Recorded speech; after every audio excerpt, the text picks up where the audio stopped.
This podcast is brought to you by the School of Advanced Study, University of London. Thank you very much, everyone. I'm just going to go with the presentation. Thank you to Miranda and Michael for inviting me to give a presentation on Sierra Leone.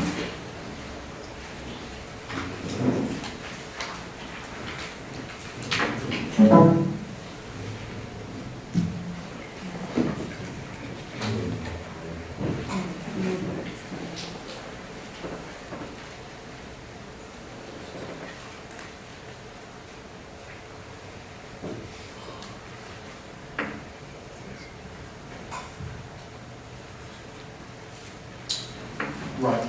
So, as was mentioned earlier, Sierra Leone, now in the news and probably even in more recent history, is known perhaps for the Civil War, perhaps more recent history now for Ebola. But there's actually a very rich pre-colonial history in Sierra Leone, and as I'm going to discuss kind of throughout this presentation, a very rich colonial history that very much sort of relates to Black British history. And if you sort of just have a look at this photograph, you might not be able to guess. You might. I certainly didn't guess the first time who actually is Sierra Leonean in this photograph and who isn't. If you look, I think I'm going to, I guess to your, no, I didn't want to play on this game, but I think to your left, the gentleman sort of standing slightly awkwardly with a beard was Melvin Stewart, who was the sort of from Bahamas. He came and settled in Sierra Leone. His descendants are still there today. And fourth from what I believe is your left, is Dr. Robert Smith, who was actually the first East African Fellow of the Royal College of Surgeons in Edinburgh. So these are actually Sierra Leoneans who, if you look at them from afar, and you have to sort of look in closely to actually notice that they are of African descent. Now, what my presentation is going to focus on is looking at sources at the British Library and at the National Archives and sort of highlight people of African descent in Sierra Leone who are also Black British. We may not sort of think of people in sort of the old empire, Sierra Leone was at one point part of the British Empire, as being Black British, but they very much felt as though they were. And to an extent, they were also seen as being Black British because they were actually in law equal British subjects to people born here of Anglo-Saxon descent going all the way back. So what I'm going to look at is sort of sources of the British Library, National Archives, and also the Royal Commonwealth Society Library in Cambridge, which sort of highlight some of the sort of sources on sort of Sierra Leonean history. And it's going to sort of, what I'm going to do is sort of use different photographs and sources to show how you can reconstruct genealogical information and biographical sort of information on Sierra Leonean figures. And this photograph here is actually a photograph of a group of Sierra Leonean gentlemen in 1919. One of them actually rented out a house, and one of the gentlemen whose house it actually was, he started one of the first black newspapers in Britain. It was called the African Times of Orient. And it's one of the sort of first newspapers. His name was John Eldred Taylor. He was sort of the Sierra Leonean from this particular ethnic group, which I'm going to sort of delve into their history slightly later on. Just an introduction sort of to the sources. Obviously that's the National Archives and the British Library. The National Archives sources on the Sierra Leone are serialized in the CO267 series. So each sort of colonial area, if you go look at sources on Ghana, perhaps it's CO96 series. They've got different serialized sort of ways of sort of categorizing sort of the information. And if you go to also the British Library catalogue, there are various memoirs, newspaper sources that you can use to actually construct biographical information on Sierra Leoneans, and actually sort of African-owned newspapers that provide obituaries and so forth, and we'll delve into that slightly later. More recently, the British sort of Library and Archives project, this is sort of a photograph, again, of sort of birth registration in Sierra Leone. As was mentioned earlier, the British we did sort of take our system of registration everywhere into the empire, so it's the same form of birth registration as you'd find in Britain at the time.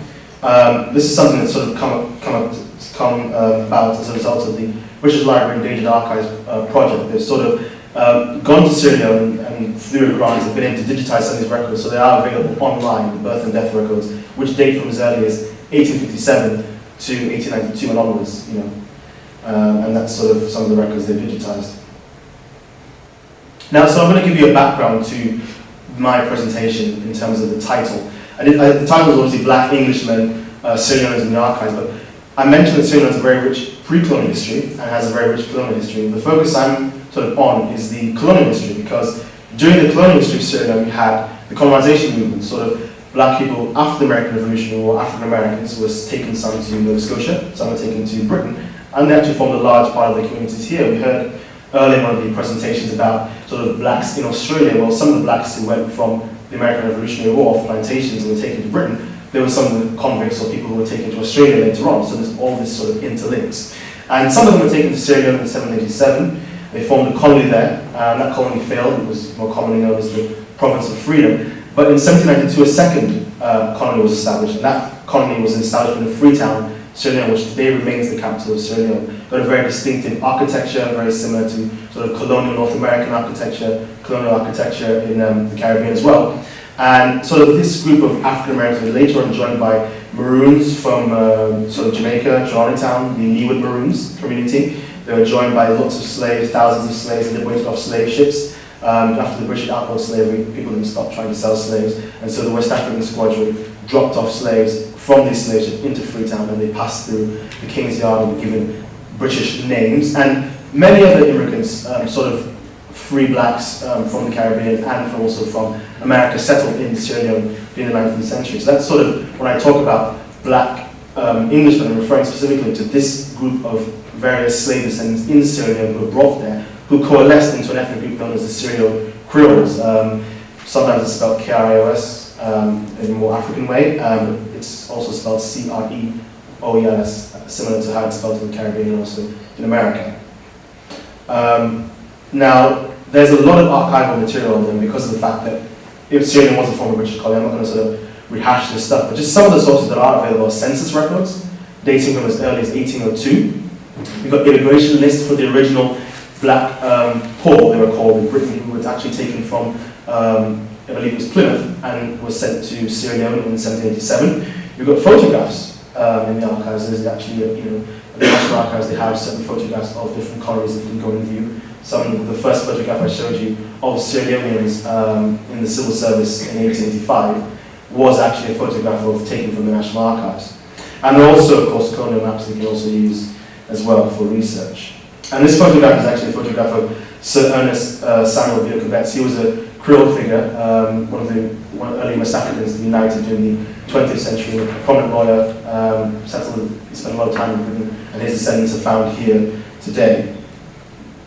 Now, some of the stuff I've already mentioned before, but why is the Creole sort of narrative important for British history? I think probably one of the reasons I'd highlight that it is important is because a lot of black British firsts were achieved and have been achieved by people of Creole descent. This is John Roberts, sort of the first non-white Queen's Counsel in this country. The first black Queen's Counsel in Britain is a Creole. John Roberts is still alive. Some of you may have heard of Linda Dobbs, who was the first non-white High Court judge. She's also Creole. Her father was English, but her mother was Creole, and she was born in Freetown. As I mentioned earlier, the first South African fellow of the Royal College of Surgeons in Edinburgh was a Creole. The first black with a Caribbean or African fellow to qualify as from the Royal College of Surgeons of England was Dr. Robert Wellesley Cole, whose daughter is also a judge here. He was the first black person to have that achievement. So not only were these people British subjects in Sierra Leone, sort of within a British sort of identity, they actually achieved things in Britain. Some of them settled permanently in Britain, and some of their descendants are still sort of achieving in various fields in Britain today. Now, the first thing we're going to look at is sort of the newspaper sources on Sierra Leone. As I mentioned before, some of the African newspapers that existed were owned by Creole people. So the Sierra Leone Weekly News, for example, is one newspaper that ran from about roughly 1884 to 1952, and it has various obituaries, various sources that you can use to sort of trace ancestry. And so this is a copy of what it actually looked like. It was very well printed. It was funded by these various Creole men who sort of were in professions, were merchants in trade, and who sort of studied in England sometimes and were actually apprenticed to printers in Britain, and then went back and established trades back in Sierra Leone for newspapers. And some of the columns that they have are sort of marriage notices and obituaries, as I mentioned before, but also death of the week columns. So where they list all the different people who had died for a particular week, and for that they list their ages, the street names of where they lived. And one thing about Freetown, even today, that the street names are characteristically still British. You've got Gloucester Street, Bathurst Street, Liverpool Street, named after either famous abolitionists or famous sort of lords who were supportive of the abolitionist movement. And you can sort of trace where people lived and where they died and sort of their ages.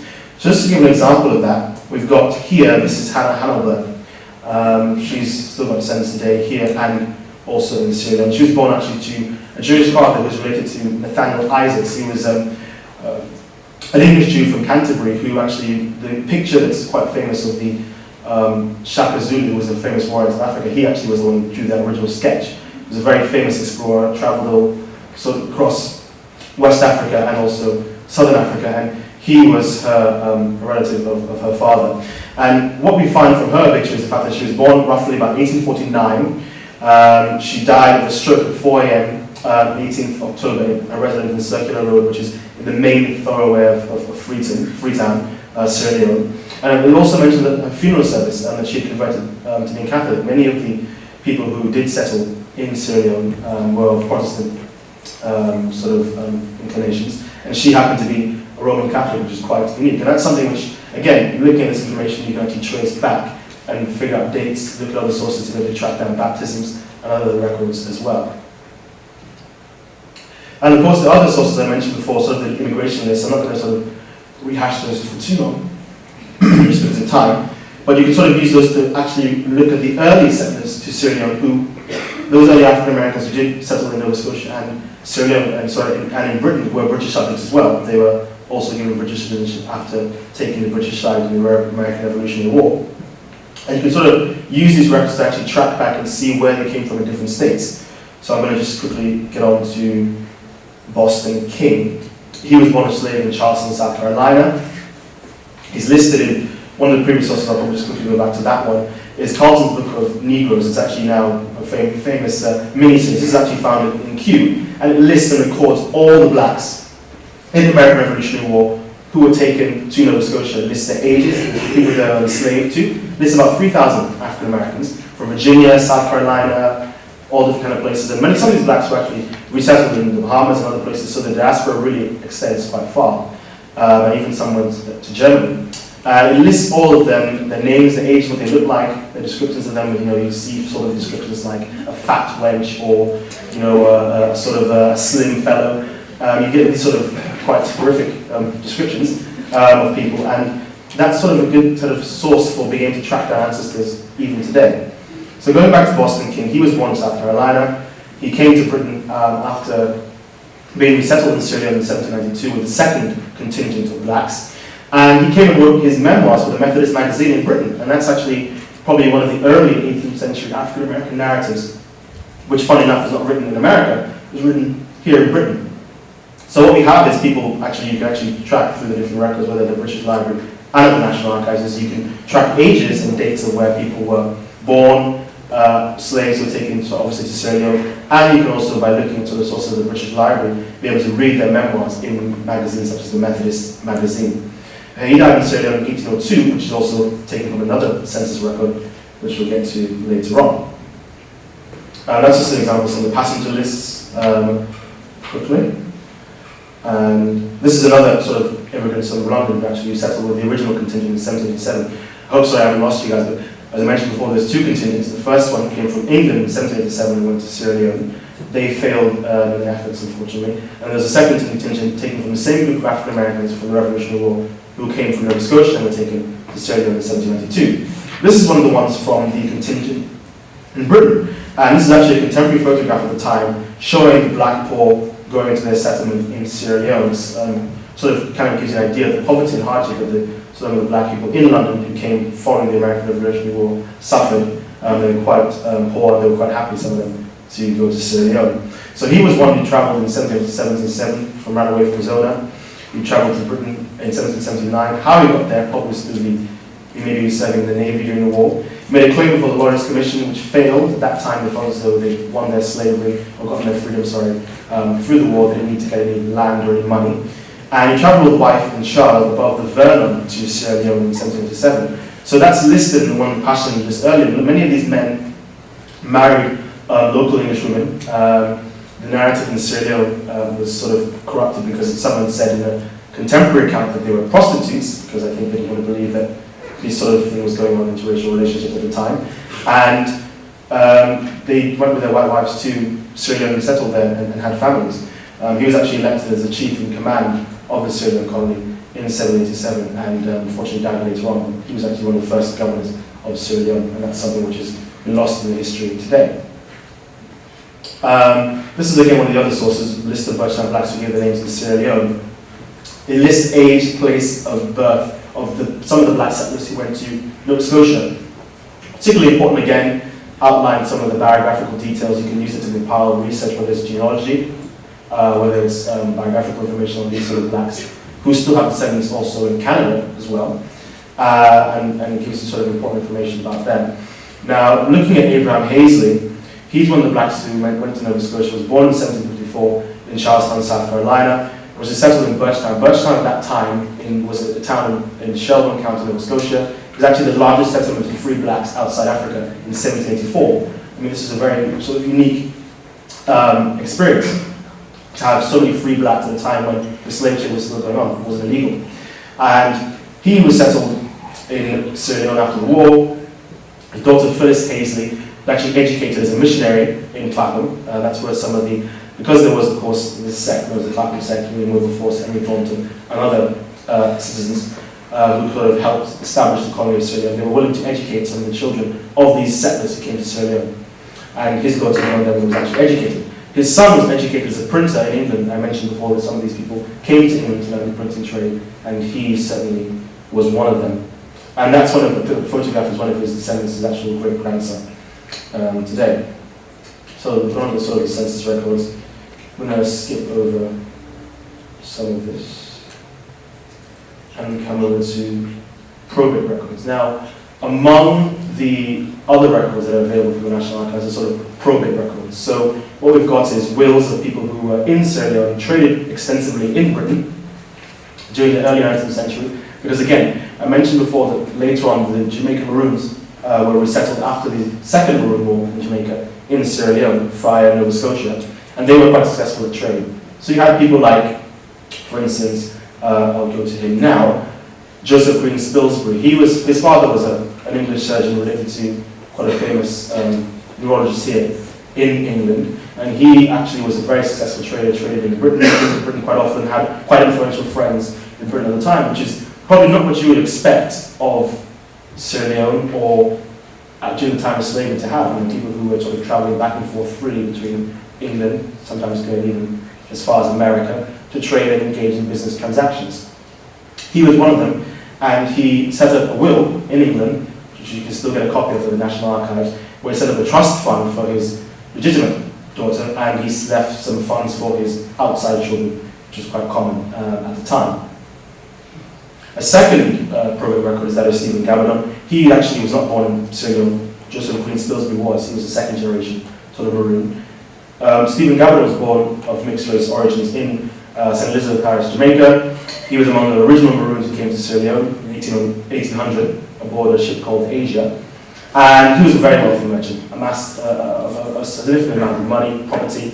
The Gavin family name still exists in Sierra Leone today.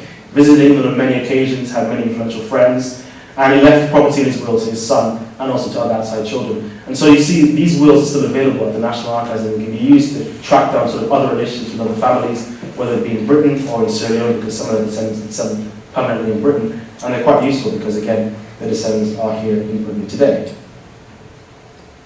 And also looking at sort of sources directly in Britain, we've got the 1871 and 1881 census records. Now, as was mentioned earlier, in the census records after sort of 1841, you had the place of birth of people listed, so it's easier to track in some instances people of African origin. We've got here sort of the Smith family, and the Smith family origins quite unique. You've got at the top there, at your top left, William Smith Jr., whose father was an English judge in the Courts of Mixed Commission in Freetown, because I mentioned before that they had the slaves taken to Freetown to be released after they'd been sort of captured on illegal vessels. Well, there was a court set up there, they had English civil servants there working there, and his father was among them. You also have the daughter, I mentioned before, Joseph Green Spilsbury. She married William Smith, so she was the one who had a trust fund set up with her name, and her photograph is on the far right next to her husband, William Smith Jr., and their children, Adelaide Casey Hayford, who later married Casey Hayford but was born a Smith, and Annette Catherine Eastman, who married a quite prominent doctor as well. And they both were brought up in England. They're listed in the 1871 census, they're listed in the 1881 census. They were educated in Jersey Island, they attended some of the most elite schools there, and they grew up describing a time where they didn't suffer any direct discrimination, and they felt as they were very much at home in England. So this kind of gives a sort of unique perspective on sort of not only empire and Sierra Leone's place there, but how the links were transient with England as well at the time. You had people settling here, and you had people, some of them settling there and having sort of children there and having sort of relations there as well. This sort of just gives you an outline of William Smith's history, but I think I've outlined some of the key points. And beyond sort of the records at the National Archives and the British Library, you've also got Church Missionary Society records. Now, the Church Missionary Society did a lot for education in Sierra Leone. One thing about Sierra Leone that's unique is the fact that it's had a grammar school with African students since 1845, established a similar sort of school for girls established Annie Walsh Memorial School since 1849, and as you probably might have guessed, my parents both lived and were educated in Sierra Leone, and they both attended the schools, Annie Walsh and Grammar School, which is still in existence today. This is actually a photograph of Archbishop Samuel Jai Crowther. Now, I guess the Nigerians can also claim him as well because he was technically born as a Yoruba in Nigeria, but Sierra Leoneans will also claim him because in Sierra Leone that's where he got the name, that's how he got educated, but we'll both kind of have that claim on him. But he was someone who actually became the Archbishop of West Africa, which there had not been someone sort of consecrated as an Archbishop of African origin since, we're talking about going back to the Roman times, Constantine. This is the first time we have someone in the Church of England consecrated as a bishop, and he was consecrated in 1864. The settlements beyond, sort of British, main sort of British control. It was not, going to be sort of the bishop or archbishop of the main sort of British settlements. They made sure they clarified that in the title that he got. But in using the sort of the Church Missionary Society records, it is possible to track down again people who had links to Britain, not only through citizenship, but by travel and by the occupations that they had. And one of them is actually Charles Sylvanus Browne. Now he was born in Wilberforce Village. That's, again, I mentioned the fact that Sierra Leone has quite unique, and particularly Freetown, we've got this Freetown Peninsula area, which is known in the western area. Sierra Leone has quite unique British names: Gloucester Village, Wilberforce Village, Bathurst Village, different names after British places. And he was born in 1836, 1837 in Wilberforce Village. Became a catechist in 1859 and a school teacher. This is someone of African origin, born of parents who were slaves from what is now sort of Yoruba country, Nigeria. And his parents are listed in some of the previous records I mentioned, the census records, such as the 1831 census, 1833 census records. And his papers are actually held at the Church Missionary Society archives. You see some records referring to the fact that Charles Sylvanus Browne writes very well, for a black person. And his obituary can also be found at the newspaper archives of the British Library. So what this kind of highlights the fact that not only does the Church Missionary Society have records and you can use and trace and track down people like Charles Sylvanus Browne, but you've also got his parents listed in the 1831 census held at the National Archives, and you've also got his obituary notices held at the British Library. So you can use these different sources to reconstruct the lives of people who are technically black British and who consider themselves to be black British. Now the interesting trivia is the fact that his namesake was my grandfather, Charles Sylvanus Browne, who passed away in 2012. So he knew this man quite well and was shocked to actually find out some of this information which I was able to track down. Going back to sort of to photographs again. Photographs are quite key. I'm just going to quickly go down and look at this. Again, I mentioned the Royal Commonwealth Society and using sources there. Going to the Royal Commonwealth Society, you had many people from the Caribbean, from West Africa who joined the Royal Colonial Institute and became the Royal Commonwealth Society. And again, it reflects the fact that people had links with Britain. They felt, even though they were in Sierra Leone, even though they were in Jamaica, that they were British, equal to people in this country as well. And so they joined societies such as these, and they took photographs. They came to Britain, and portraits were done of men like I mentioned before in the first photograph on the very far left, Melvin Stewart. He was born in the Bahamas in 1836, became collector of customs in Sierra Leone, and he took his photograph in 1880 in London. And he's among a number of other African and African Caribbean subjects who took photographs, and they're still available there. You can look at all of them at Cambridge and go look at them in person in the library there, and they're still available and extant today. He died actually in Jersey, England, because what sometimes they would do is after they had a long service in the Caribbean or in Sierra Leone would come and settle in Britain and would retire and draw a pension here and die here. I think I have to wrap up things soon. Just quickly go over this. Sierra Leone is the medical register, you can look at that as well. I mentioned what is he called, the first West African surgeon, the first West African medical doctor to qualify, James African Taught, you can look at as well. Of course, Samuel Coleridge Taylor's father is among those in the medical register. He was Daniel Peter Hughes Taylor. He's of course again the father of Samuel Coleridge Taylor. Sierra Leone is in the register of the missions of Inns of Court, or the law courts, or the Inns of Court for law. Becoming a barrister, they list of course Sierra Leoneans and their place names, origin, and their father's name, so you can actually use it to trace down biographical information. Among them is Claude Emma Wright, who was born here, Sierra Leone father and English mother. I'm not going to go through his biography, just because of time. And finally, the one key point I did want to make is World War I records and World War II records. These are still available. For instance, you've got here Lieutenant McCormack Charles Farrell. I showed a photograph of his father earlier. He was the first and only black African to serve as an officer in the First World War. Grew up in England, went to College Court School, which our current Chancellor Lady Checker went to. He went to Epsom College. Some of these schools which you would think, well, African students would be there in the 1890s, late, early 1900s. They were attending, and he actually served in the First World War. And finally, my final slide, is John Henry Smythe. He was actually one of the first South Africans to serve in the Second World War in the Royal Air Force. Served in 27 missions, and 34 was considered to be a miraculous, amazing thing. And he served honorably, was captured during the war, and was actually, the Germans kind of found it quite entertaining, you know. And he actually served in the escape committee to escape outside of the camp. And he didn't actually escape himself, and they asked him, why didn't he escape? And he said, well, I suppose I could have mingled with the other 6'4" black men in Germany at the time. So that's sort of just an idea of people who, again, have links to Britain, settled here, married someone from Grenada, studied here a bit, died here in Oxfordshire, and considered himself to be Sierra Leone, but of course had very strong links to Britain. So now my final slide conclusion. It is possible to trace people of individual African descent in the archives, whether it be the British Library, National Archives, or the Church Missionary Society archives. It's of course quite a daunting task at times. I'm not going to say how long it's taken me to do this. It's been doing this for a couple of years now. Lots of money spent on ordering documents, etc. But it's definitely worth the time and worth the effort. And Sierra Leoneans that I'm showing in this presentation are only an example of one of a few Africans, whether it be Nigerian, Ghanaian, Caribbean, who can be traced in the archives and who are still available, waiting for other interested people to sort of track their family histories and stories. So thank you very much.